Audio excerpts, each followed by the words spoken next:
Hello friends, LT grade biology के लिए ये हमारा सेकेंड वीडियो है। फर्स्ट वीडियो में हमने प्रोकैरियोटिक सेल के बारे में बात की थी और उससे रिलेटेड क्वेश्चन सॉल्व किए थे। आज हम यूकैरियोटिक सेल के बारे में जानेंगे। तो सबसे पहले हम देखते हैं कि यूकैरियोट शब्द का मीनिंग क्या होता है।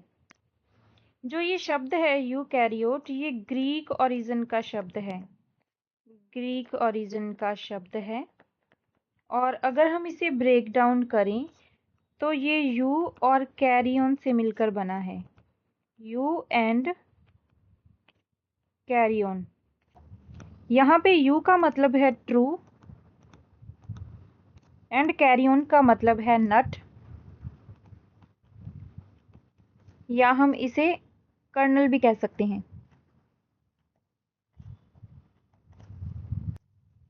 और नट का यहाँ पर मतलब है सेल का न्यूक्लियस, सेल न्यूक्लियस।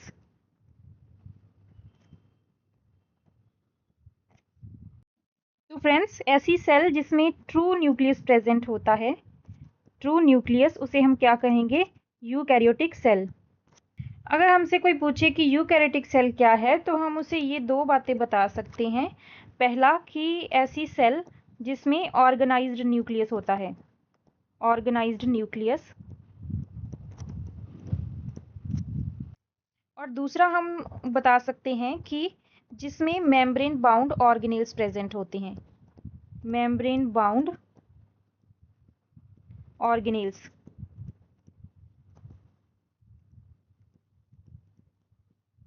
फ्रेंड्स, यहाँ पे ऑर्गेनाइज्ड न्यूक्लियस का मतलब है कि जो डीएनए मटेरियल है वो न्यूक्लियर मेम्ब्रेन के अंदर होता है। तो यहाँ पे प्रेजेंट होती है न्यूक्लियर मेम्ब्रेन और उसके अंदर प्रेजेंट होता है डीएनए मटेरियल, यानी कि जेनेटिक मटेरियल। और अगर हम यूकैरियोटिक सेल को प्रोकैरियोट से कंपेयर करें तो प्रोकैरियोट में ऐसा नहीं होता, उसमें न्यूक्लियस नहीं प्रेजेंट होता। जो क्रोमेटिन मटेरियल है, जो जेनेटिक मटेरियल है, वो साइटोप्लाज्म में बिखरा हुआ रहता है। तो इसलिए स्पेसिफिकली हम यूकैरियोटिक सेल के लिए कहेंगे कि उसमें ऑर्गेनाइज्ड न्यूक्लियस प्रेजेंट है। ठीक है। और इसमें और क्या है second feature? Membrane bound organelles, जैसे कि माइटोकॉन्ड्रिया, क्लोरोप्लास्ट, ये सब यूकैरियोटिक सेल के मुख्य फीचर हैं। फ्रेंड्स, जैसा कि आप जानते हैं कि ऑर्गेनिजम्स दो तरह की होती हैं, प्रोकैरियोटिक एंड यूकैरियोटिक,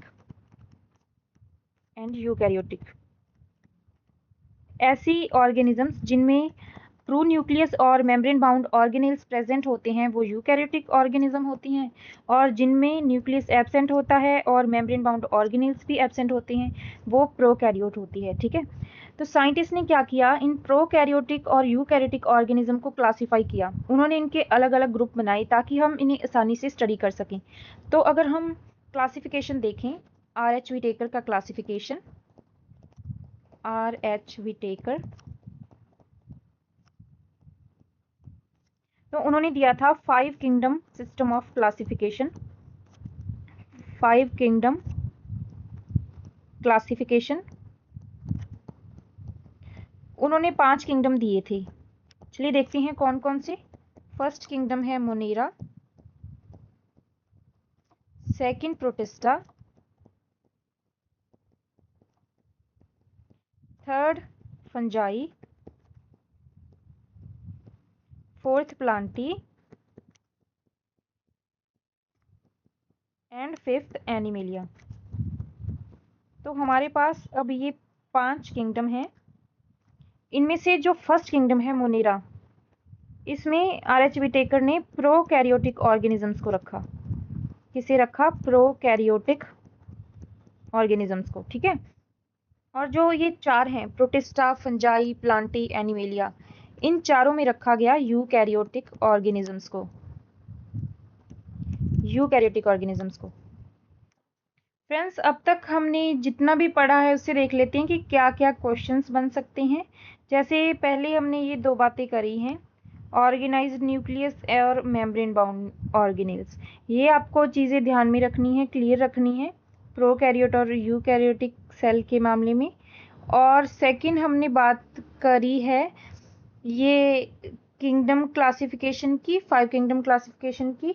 तो इसमें आपको क्वेश्चन पूछा जा सकता है कि निम्न में से कौन सा यूकैरियोटिक किंगडम नहीं है या कौन सा यूकैरियोटिक किंगडम है। तो इस तरह से आपको क्वेश्चन पूछा जा सकता है। और प्रोकैरियोटिक का भी ऐसे ही आ सकता है कि निम्न में से कौन सा प्रोकैरियोटिक ऑर्गेनिज्म का किंगडम है। तो उसमें हम कहेंगे कि मोनेरा जो किंगडम है वो प्रोकैरियोटिक ऑर्गेनिज्म का है। और आपके जो सिलेबस है उसमें टैक्सोनॉमी भी है। तो ये क्वेश्चन, ये पॉइंट भी आप याद रख सकते हैं। यहाँ से भी क्वेश्चन पूछा जा सकता है कि जो RH विटेकर है उन्होंने कौन सा क्लासिफिकेशन दिया या 5 किंगडम क्लासिफिकेशन किसने दिया। तो यहाँ पे ये 2-3 क्वेश्चन बन सकते हैं। आपको ये सारे पॉइंट इंपॉर्टेंट हैं, इनको याद रखना है। फ्रेंड्स, अगर हमें ये लिखना पड़े कि यूकैरियोटिक सेल कैसी सेल है तो हम उसे लिख लेते हैं एक डेफिनेशन। क्योंकि आपका एग्ज़ाम सब्जेक्टिव भी होने वाला है तो उसके लिए आपको ये हेल्पफुल रहेगा, क्योंकि आपको नए नए वर्ड्स आने चाहिए। तो चलिए हम लिखते हैं कि अ cell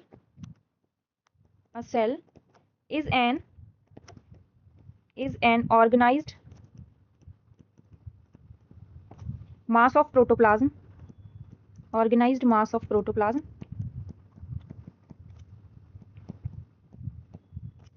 surrounded by a protective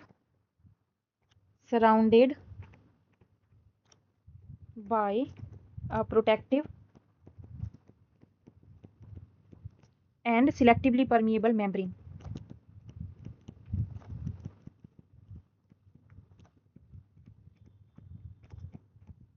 Selectively permeable membrane.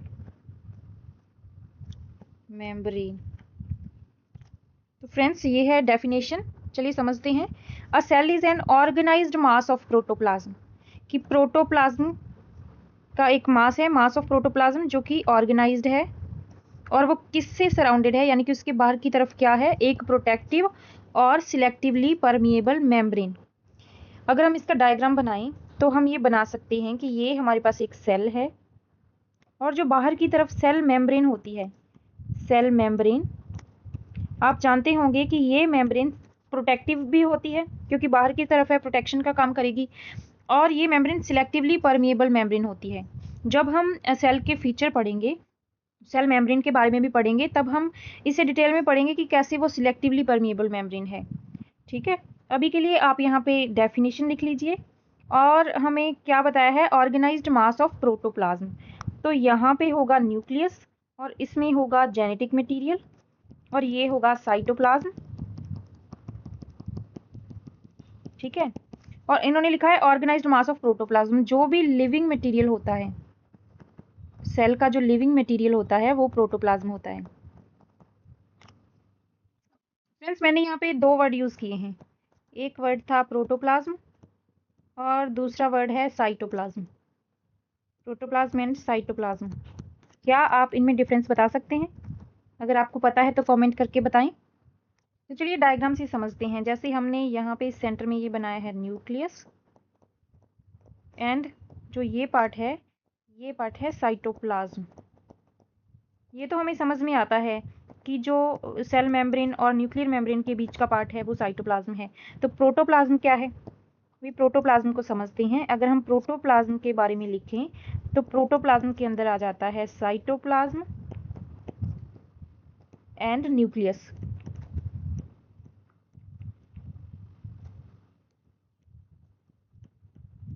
यानी कि जो प्रोटोप्लाज्म टर्म है ये एक ब्रॉड टर्म है, इसी के अंदर आता है साइटोप्लाज्म एंड न्यूक्लियस।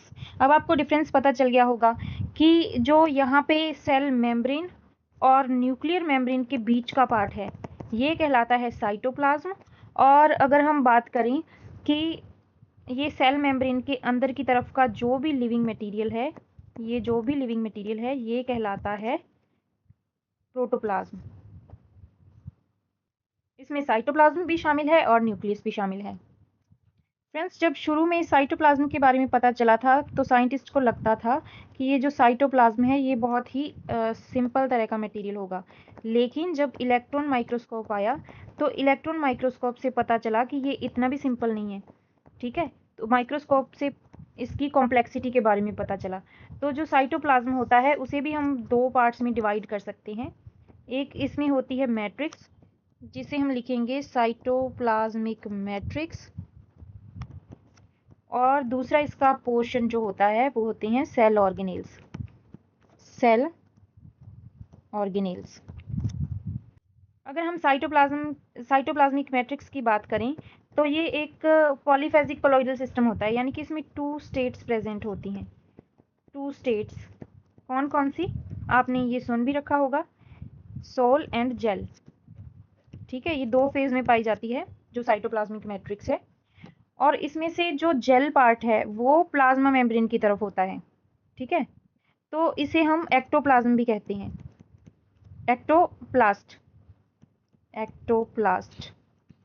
ठीक है, अगर हम डायग्राम में यहाँ पे देखें तो ये वाला जो पोर्शन है बाहर, यहाँ पे सेल मेम्ब्रेन के साथ साथ यहाँ पे जो पोर्शन साइटोप्लाज्म का प्रेजेंट होगा उसे हम कहेंगे जेल, और अंदर की तरफ प्रेजेंट होगा सोल। यहाँ पे अंदर सोल प्रेजेंट होगा। तो चलिए, और उसे सोल को हम क्या कहेंगे, सोल को हम कहेंगे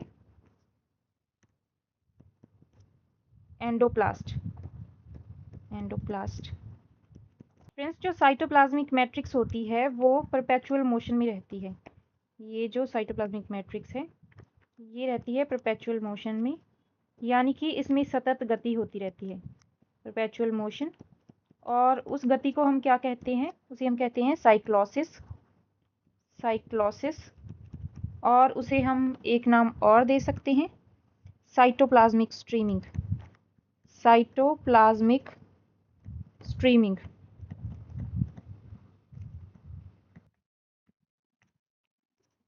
सिंपल लैंग्वेज में कहें तो जो ये साइटोप्लाज्मिक मैट्रिक्स है ये लगातार गति करती रहती है, घूमती रहती है मेम्ब्रेन के अंदर की तरफ। और नेक्स्ट हमारा पोर्शन है सेल ऑर्गेनेल्स। ये सेल ऑर्गेनेल्स साइटोप्लाज्मिक मैट्रिक्स में एम्बेडेड रहते हैं। जैसे कि अगर हम इसी डायग्राम में देखें तो यहाँ पे ये साइटोप्लाज्म था, और साइटोप्लाज्म के अंदर ही यहाँ पे मान लीजिए कोई माइटोकॉन्ड्रिया है, कोई प्लास्टिड है, वैक्यूल है। इस तरह से साइटोप्लाज्म में एम्बेडेड रहते हैं सेल ऑर्गेनेल्स। अब हम इसकी कंप्लीट लिस्ट बनाएंगे कि कौन कौन से सेल ऑर्गेनेल्स हैं वो यूकैरियोटिक सेल में प्रेजेंट हैं। तो चलिए देखते हैं। फ्रेंड्स, जो सेल ऑर्गेनेल्स होते हैं ये बहुत ही स्पेसिफिक टाइप के होते हैं, यानी कि हर सेल ऑर्गेनेल का अपना एक स्पेसिफिक फंक्शन होता है। यूकैरियोटिक सेल में बहुत सारी सेल ऑर्गेनेल्स होते हैं, इनको हमें याद रखना पड़ेगा। कुछ सेल ऑर्गेनेल्स ऐसे होते हैं जो डबल मेम्ब्रेन वाले होते हैं, कुछ सिंगल मेम्ब्रेन वाले, और कुछ बिना मेम्ब्रेन के होते हैं। तो हम इसे इसी तरह से अलग अलग करके लिख लेते हैं ताकि आपको याद करने में आसान रहेगा। तो पहले हम लिख लेते हैं जो कि डबल मेम्ब्रेन वाले होते हैं, डबल मेम्ब्रेन। फिर हम लिखेंगे यहाँ पे सिंगल मेम्ब्रेन वाले, और यहाँ पे हम लिख लेंगे विदाउट मेम्ब्रेन, विदाउट मेम्ब्रेन।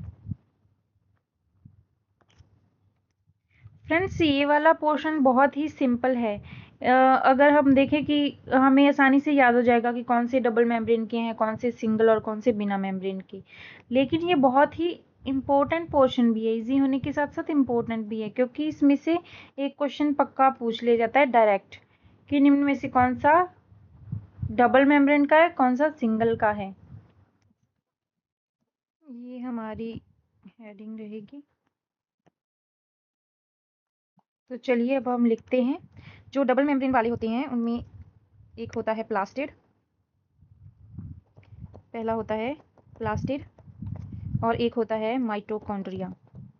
तो आपको याद रखना है प्लास्टिड और माइटोकॉन्ड्रिया में डबल मेम्ब्रेन होती है। अगर हम सिंगल मेम्ब्रेन की बात करें तो सिंगल मेम्ब्रेन में आता है एंडोप्लाज्मिक रेटिकुलम, एंडोप्लाज्मिक रेटिकुलम। और सेकंड हम इसमें लिखेंगे Golgi apparatus, Golgi apparatus. And next हम लिखेंगे लाइसोसोम, लाइसोसोम के बाद में स्फीरोसोम,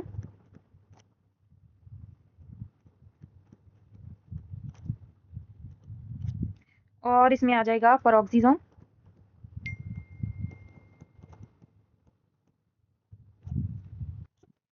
ग्लाइऑक्सिसोम, और इसमें हम लिखेंगे वैक्यूल्स। अब हम लिखते हैं विदाउट मेम्ब्रेन। विदाउट मेम्ब्रेन वाले होती हैं राइबोसोम,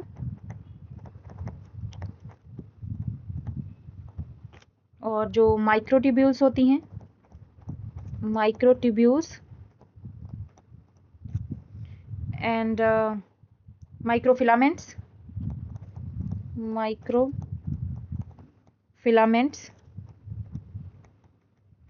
सेंट्रोसोम,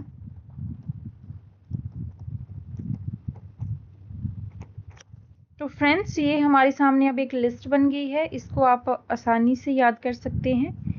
और हमारे जो सिलेबस में यूकैरियोटिक सेल मेंशन है, तो इसका मतलब ये नहीं है कि हम सिर्फ ये देख लेंगे कि वो सेल क्या है, उसके अंदर पाए जाने वाले ऑर्गेनेल्स, इनको भी हमें डिटेल में देखना पड़ेगा कि जो प्लास्टिड है उसका क्या काम है, माइटोकॉन्ड्रिया क्या काम करता है, इसी तरह से बाकी सारे ऑर्गेनेल्स के जो काम है वो हमें देखने पड़ेंगे। आगे आने वाली वीडियो में हम सब कुछ देखेंगे, सेल मेम्ब्रेन, सेल वॉल, ये सभी ऑर्गेनेल्स, कौन सा प्रोकैरियोट में है, कौन सा यूकैरियोट में है। हम प्रोकैरियोट और यूकैरियोट का कंपैरिजन भी पढ़ेंगे, इससे आपको याद करने में आसान रहेगा, पेपर में क्वेश्चन सॉल्व करने में आसान रहेगा, क्योंकि आपके जो कॉन्सेप्ट्स हैं वो अच्छे से क्लियर हो जाएंगे। और अब हम देखते हैं कि सेल ऑर्गेनेल्स के अलावा और जो साइटोप्लाज्म में क्या प्रेजेंट होता है। तो फ्रेंड्स, साइटोप्लाज्म में कुछ सेल इंक्लूजन्स होते हैं, सेल इंक्लूजन्स,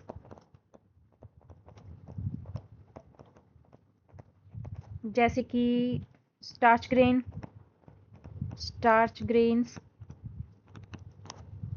ग्लाइकोजन ग्रैन्युल्स, और फैट ड्रॉपलेट्स होती हैं, fat droplets, aleurone grains,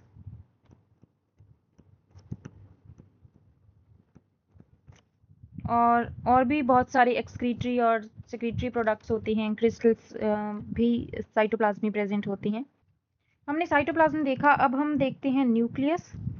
nucleus को भी थोड़ा देख लेते हैं कि इसमें क्या है। फ्रेंड्स, जो न्यूक्लियस होता है वो भी साइटोप्लाज्म के अंदर एम्बेडेड रहता है, साइटोप्लाज्मिक मैट्रिक्स में, और ये भी डबल मेम्ब्रेन वाला होता है।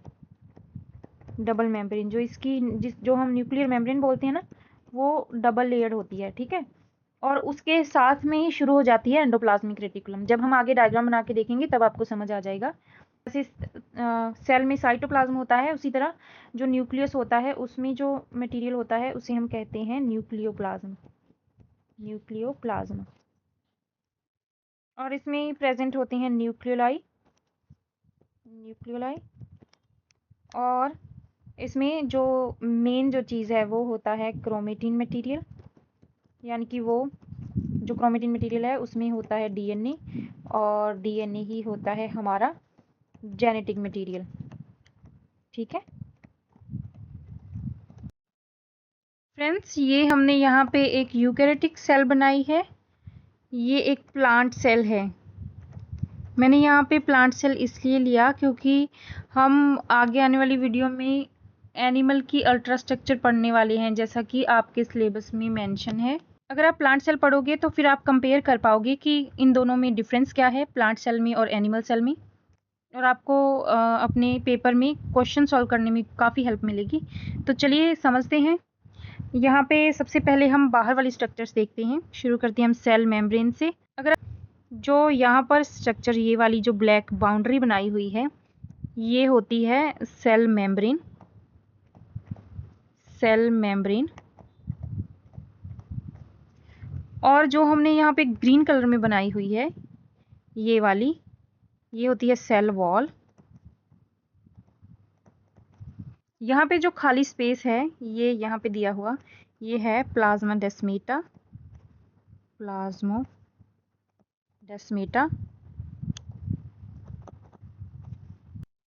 फ्रेंड्स, अगर हम सेल वॉल को देखें तो यहाँ पे आप डायग्राम में देख रहे होंगे कि ये एक हमने अंदर की तरफ लाइन बनाई है, एक ये बाहर की तरफ बनाई है। तो ये जो बाहर वाली है ना, ये दूसरी सेल की सेल वॉल है, यानी कि इस सेल के जो साथ में सेल्स हैं, यहाँ पे सपोज करिए यहाँ पे एक ऐसी ही एक और सेल है, तब आपको अच्छे से आइडिया हो जाएगा कि किस तरह से जो सेल हैं वो एक दूसरे से जुड़ी हुई रहती हैं। यहाँ पे जो हमने ये लाइट ग्रीन वाली स्ट्रक्चर दिखाई हुई है, यहाँ पे ये वाली, ये होता है मिडल लैमेला, जो कि एडजेसेंट सेल्स को आपस में जुड़े रहने में हेल्प करता है। तो ये यहाँ पे आप लिख लीजिए मिडल लैमेला।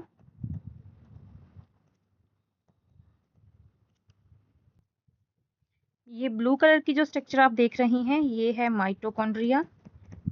माइटोकॉन्ड्रिया, और ये डबल लेयर्ड होता है। आप यहाँ पे देख रहे होंगे अंदर की तरफ भी एक लेयर बनाई हुई है, तो ये डबल लेयर्ड होता है। और यहाँ ग्रीन कलर में हमने बनाए हैं क्लोरोप्लास्ट। क्लोरोप्लास्ट ये सिर्फ प्लांट सेल में होते हैं, एनिमल सेल्स में एब्सेंट होते हैं। अंदर की तरफ जो ये खाली स्पेस आपको दिख रही हैं, ये है वैक्यूल्स। यहाँ पे ये भी वैक्यूल है। और यहाँ पे ये जो ब्लैक स्ट्रक्चर्स हैं सेल पेरिफेरी की तरफ, ये हैं माइक्रोट्यूब्यूल्स। माइक्रोट्यूब्यूल्स,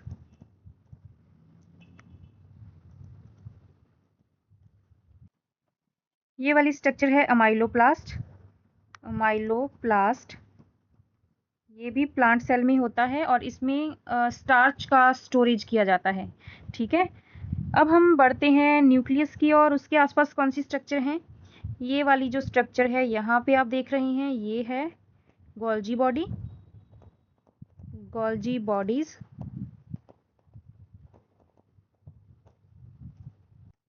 और ये यहाँ पे स्ट्रक्चर है एंडोप्लाज्मिक रेटिकुलम। ये वाली है स्मूथ वाली, तो यहाँ पे हम लिखेंगे स्मूथ एंडोप्लाज्मिक रेटिकुलम। फ्रेंड्स, जब भी आप कोई टॉपिक पढ़ें तो उसका डायग्राम ज़रूर सीखें, क्योंकि डायग्राम सीखने से ये होगा कि आपको वो टॉपिक लंबे टाइम तक याद रहेगा। इसलिए उसका डायग्राम आप बना के भी देखें खुद से। और यहाँ पे दिखाई गई है रफ वाली एंडोप्लाज्मिक रेटिकुलम, ये वाली स्ट्रक्चर जो है, तो इसे हम लिखते हैं रफ एंडोप्लाज्मिक रेटिकुलम। ये रफ इसलिए होती है क्योंकि इस पे राइबोसोम्स प्रेजेंट होते हैं।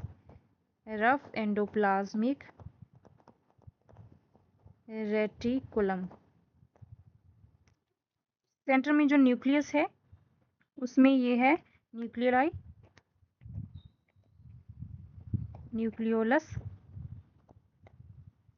और यहाँ पे ये प्रेजेंट है न्यूक्लियोप्लाज्म। न्यूक्लियोप्लाज्म, और यहाँ पे आप देख रहे होंगे जगह थोड़ी थोड़ी छुटी हुई है, ये होती हैं nuclear pores. Nuclear pores. Friends, जो न्यूक्लियस की मेम्ब्रेन होती है वो भी डबल लेयर्ड होती है और एंडोप्लाज्मिक रेटिकुलम इसके साथ में जुड़ी हुई रहती है। यहीं से न्यूक्लियर मेम्ब्रेन से ही वो आगे बढ़ के स्ट्रक्चर बनाती है। फ्रेंड्स, ये जो आप बाउंड्री देख रहे हैं, ये बाउंड्री कहलाती है न्यूक्लियर मेम्ब्रेन, या आप इसे न्यूक्लियर एनवेलप भी बोल सकते हैं। फ्रेंड्स, हम बिल्कुल बेसिक से पढ़ रहे हैं, क्योंकि कुछ स्टूडेंट्स ऐसे होते हैं जो स्टडी के टच में लगातार नहीं रह पाते, तो उनके लिए ये कॉन्सेप्ट्स क्लियर करना और चीज़ों को रिकॉल करना बहुत ज़्यादा ज़रूरी हो जाता है। और जैसे जैसे हम टॉपिक में डीप जाते जाएंगे तो ये सब चीज़ें आपको हेल्प करेंगी। फ्रेंड्स, अगर आपके लिए ये वीडियो हेल्पफुल रहा है तो वीडियो को लाइक ज़रूर करें, और इसी तरह अपने कॉन्सेप्ट्स क्लियर करने के लिए बने रहें कंक्रीट लर्निंग के साथ। Thanks for watching.